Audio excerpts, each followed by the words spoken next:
हाँ तो मेरे दोस्तों, राह संघर्ष की जो चलता है वही संसार को बदलता है।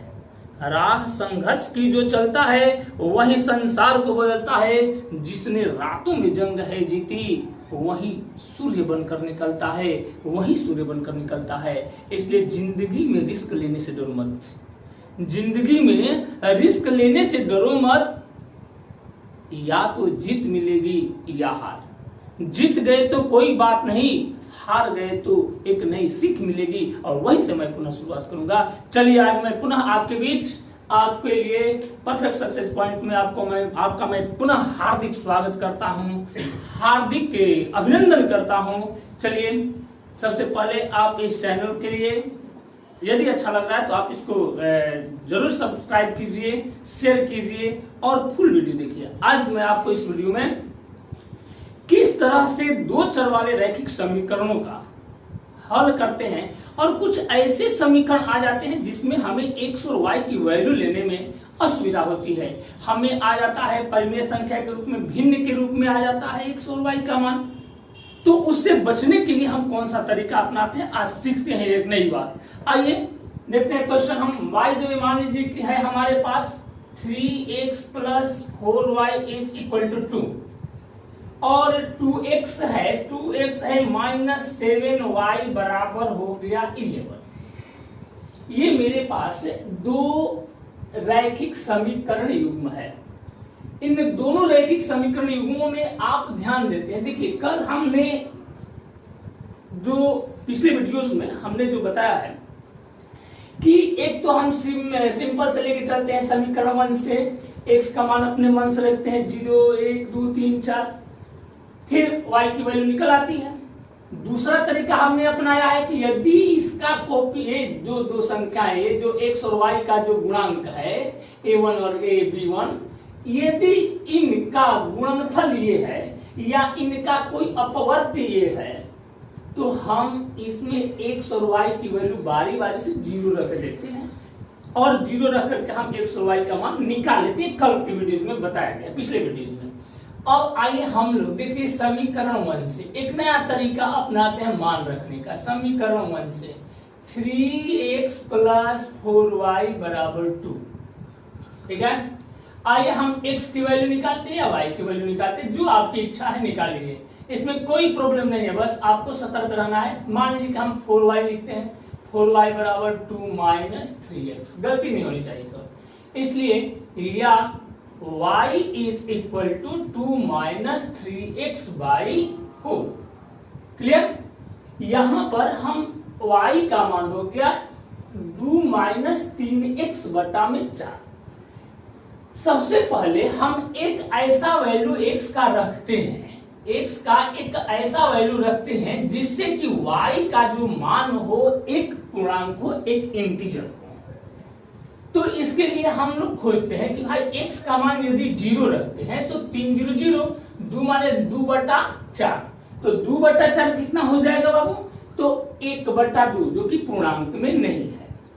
आइए यदि 1 रखते हैं तो 3 1 जा 3, तो 2 में से 3 गया तो माइनस में आता है। यदि x का मान हम माइनस में रखते हैं, यदि माइनस हम रखते हैं -2 रख दिया, x का वैल्यू -2 रख दिया, तो -2 रख दिया हमने, तो 3 दूनी का 6 +6, यानी कि x बराबर -2 रखने पर आप ध्यान दीजिएगा एक वैल्यू यदि हम निकाल लेते हैं पूर्णांक में तो दूसरा और तीसरा निकालने में कोई दिक्कत नहीं होगी। x बराबर -2 तो y बराबर हो जाएगा 2 - 3 × -2/4, यानी कि ये वैल्यू हो गया आपका 2 + 3 दूनी का 6/4। तो 6 2 कितना हो गया 8/4, 4 दूनी का 8 यानी कि 2। y की वैल्यू यहाँ पर 2 निकल। चलिए एक मान यदि हमने निकाल लिया पूर्ण अंक में तो दूसरा मान पूर्ण अंक में निकालने में कोई दिक्कत नहीं है। आइए देखते हैं x का जो वैल्यू हमने -2 रखा है, तो इस -2 में 4 को थोड़ा जोड़ कर देखते हैं। तो 4 में -2 को जब जोड़ते हैं तो क्या आता है 2 होता है। 2 -2 को 4 में जोड़ते हैं, 4 में जब -2 को जोड़ते हैं तो क्या हुआ, 4 - 2 यानी कि 2, तो x की वैल्यू 1 2 रख दीजिए, x की वैल्यू 1 2 रख देंगे। जब x बराबर 2 रखेंगे तो y का जो मान हो जाएगा 2 - 3 × 2/4, यानी कि 2 - 3 दूनी का 6/4, यानी कि -4/4, यानी कि -1 आ गया पूर्णांक में, -1 दूसरा मान निकल गया। तीसरा मान यदि निकालना हो तो इस हर से, इसमें जो डिनोमिनेटर है, इस डिनोमिनेटर से इसको घटा देते हैं, इस डिनोमिनेटर से इसको घटा देते हैं, तो 4 में से ये डिनोमिनेटर जो 4 में से -2 को यदि घटाते हैं तो 4 + 2 यानी कि कितना आता है, 6 आता है। तो अब यदि एक मान x का हम यहाँ 6 रखते हैं, यदि x का एक मान हम 6 रखते हैं तो देखिए मेरा पूर्णांक में y का मान आ जाएगा, तो 6 × 18, 2 - 18, 2 - 18/4, यानी कि -16/4, 4 4 का 16, यानी कि -4, यहाँ पर मान आ गया -4।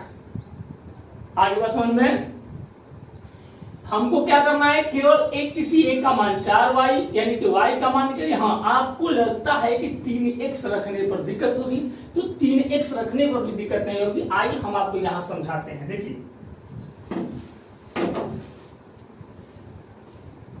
चलिए देखते हैं, यहां पर 3x रख कर 3x का मान निकाल कर देखते हैं, कोई दिक्कत नहीं होनी चाहिए आपको। चलिए मान लीजिए कि बाय द वे 3x बराबर 2 - 4y लिया हमने, तो x बराबर 2 - 4y/3 हो गया। एक मान मैं आपसे बता रहा हूं कि x और y का एक मान लिखेंगे, सबसे पहले पहला मान तो निकालेंगे पूर्णांक में, ये तो आपको करना होगा। हाँ, दूसरा तीसरा निकालने में, ढूंढने में आपको कोई प्रॉब्लम नहीं होगी। चलिए y की यदि वैल्यू हम रखते हैं बाय द -1 रख देते हैं y की वैल्यू, तो 4 और 2 यानी कि y की वैल्यू हम -1 रखते हैं, तो x बराबर हो जाता है 2 - 4 × -1/3, तो 2 + 4/3 यानी कि 6/3, 2, यानी कि x की वैल्यू क्या आ गई, क्लियर। अब जब y का मान रख दिया एक -1, तो अब दूसरा मान निकालने के लिए 3 में से -1 को आप जोड़ते हैं, तो 3 में से -1 को जोड़ेंगे तो 2 होगा। अब y की वैल्यू 2 रखेंगे तो x का मान देखिए क्या है, तो x बराबर 2 - 4 × 2/3, तो 2 - 4 दूनी का 8/3, यानी कि -6/3, तो क्या हो गया, 3 दूनी का 6 - 2, x का मान हो गया -2। तो आइए अब देखते हैं, 3 में 2 जोड़ते हैं, 3 2 5, एक मान 5 रख देते हैं। यहां से देखिए 3 2 5, यहां से 3 में से एक घटा, 3 में से एक घटा, यानी कि 3 में -1 को जोड़ा तो 2 मिल गया। अब 3 में 2 जोड़ कर देखते हैं, 3 2 5, अब वहां y का मान क्या रखते हैं, 5, तो x बराबर क्या हो जाएगा, 2 - 4 × 5/3, तो 2 - 4 5 6 20/3, तो ये कितना हो जाएगा, -18/3, 3 6 जा, यानी कि -6, तो x का क्या मान आ गया, -6। बहुत अच्छी बात है, यानी कि यहाँ पर x का मान आ गया -6, यानी कि आप इस तरह से जोड़ जोड़ के अगला पॉइंट, यानी कि इसके डिनोमिनेटर यानी कि हर से इस पूर्णांक को जोड़ करके आप अगला पॉइंट यानी कि अगला मान रख सकते हैं। चलिए अब आइए हम लोग चलते हैं दूसरे इक्वेशन की तरफ। दूसरा इक्वेशन है आपका 2x, समीकरण दूसरे, 2x - 7y बराबर 11, तो 2x बराबर 11 + 7y, इसलिए x बराबर 11 + 7y/2, क्लियर। अब आइए हम x और y की एक सारणी बनाते हैं।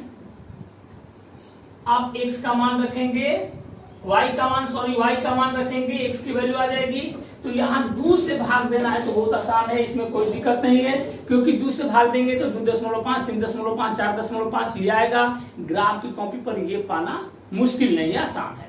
लेकिन तब भी हम एक पूर्णांक ज्ञात करने की कोशिश करते हैं कि हमारा जो भी मान आए एक पूर्णांक में आए। तो पूर्णांक प्राप्त करने के लिए सबसे पहले यहाँ पर एक y का ऐसा मान हम खोजते हैं जिससे कि x का एक पूर्णांक मान आए। तो y का मान यदि वैल्यू हम खोज रहे हैं y देवे -1, y का मान यदि -1 ले रहे हैं हम, तो x का मान हो जाएगा y बराबर -1 ले रहे हैं तो x बराबर हो जाएगा 11 -7 बटा में 2।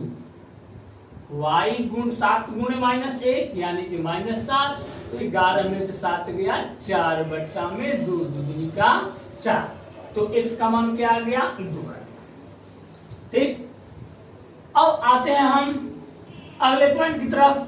अब यदि ये माना गया तो 2 में 1 को जोड़ेंगे तो मेरा मान आ जाएगा 1। 2 में 1 को जोड़ेंगे तो मान आ गया क्या 1 आ गया। तो अब 1 रखेंगे तो 7 एकम 7, 11 7 18, y बराबर 1 रखते हैं तो 11 x का मान हो जाएगा 11 जोड़ 7 गुणे 1 बटा में 2, तो 11 जोड़ 7 का 7 बटा में 2 यानी कि 18 बटा में 2, 2 9 जा यानी कि 9। x की वैल्यू क्या हो गई 9, x की वैल्यू क्या हो गई 9। तो इस तरह से हम अगला मान निकालते जाते हैं। अब 2 1 3 रख देंगे तो 3 रखेंगे तो 17 का 21, तो 11 जोड़े 21 जोड़ेंगे तो इस तरह से हम एक पूर्णांक अब निकालेंगे। आइए अब ग्राफ खींचते हैं। ग्राफ विधि से हल है तो ग्राफ से हम लोग x और y का मान निकालते हैं। चलिए ग्राफ में मानिए कि आपका ये एक लाइन, आपकी ग्राफ की कॉपी है आपके पास, अपने पास ग्राफ की कॉपी रखिए। चलिए अगला क्वेश्चन देखिए। अब आइए इसको हम यहाँ से लाइन खींच दिया हमने। आइए अब आप देखते हैं ग्राफ पर। आप पहले x का मान -2 और y का 2, x का मान -2 और y का 2, आप सिंपल यहां से है ये मान है आपका। आप ग्राफ की कॉपी का यूज करेंगे। -2 हो गया, 2 और -1, x का 2 और y का -1, यहां आ रहा है पॉइंट, ये है आपका, ये है पॉइंट। क्लियर। 6 और -4, 6 और -4, चलिए ये 6 हो गया, ये 6 और -4 का पॉइंट ये है आपका। अब इन पॉइंट को मिलाते हैं, आपका ये एक सरल रेखा प्राप्त होती है।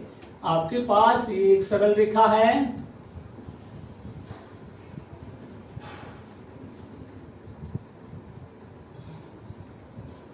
चलिए सरल रेखा आपको प्राप्त हुई।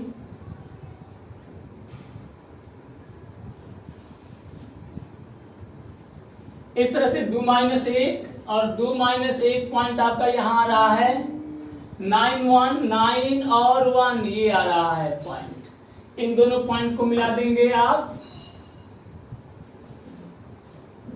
इस तरह से दोनों रेखाएं एक दूसरे को, दोनों सरल रेखाएं एक दूसरे को जिस बिंदु पर प्रतिच्छेद करेगी वही बिंदु x और y का मान होगा। इस तरह से ये जो पॉइंट है 2 -1, ये जो पॉइंट हुआ 2 -1, इस तरह से x अक्ष के सामने दूसरा बिंदु, y अक्ष के सामने -1, तो x का मान हो गया 2 और y का मान हो गया -1। आपका आंसर क्लियर। तो आज आपने देखा कि किस तरह से हम सब जो है, हमारे पास यदि एक मान निकल जाता है x और y का तो दूसरा मान लेने में सुविधा होती है। चलिए अब हम लोग चलते हैं अपने एक्सरसाइज की तरफ, एक्सरसाइज 2.1 की तरफ।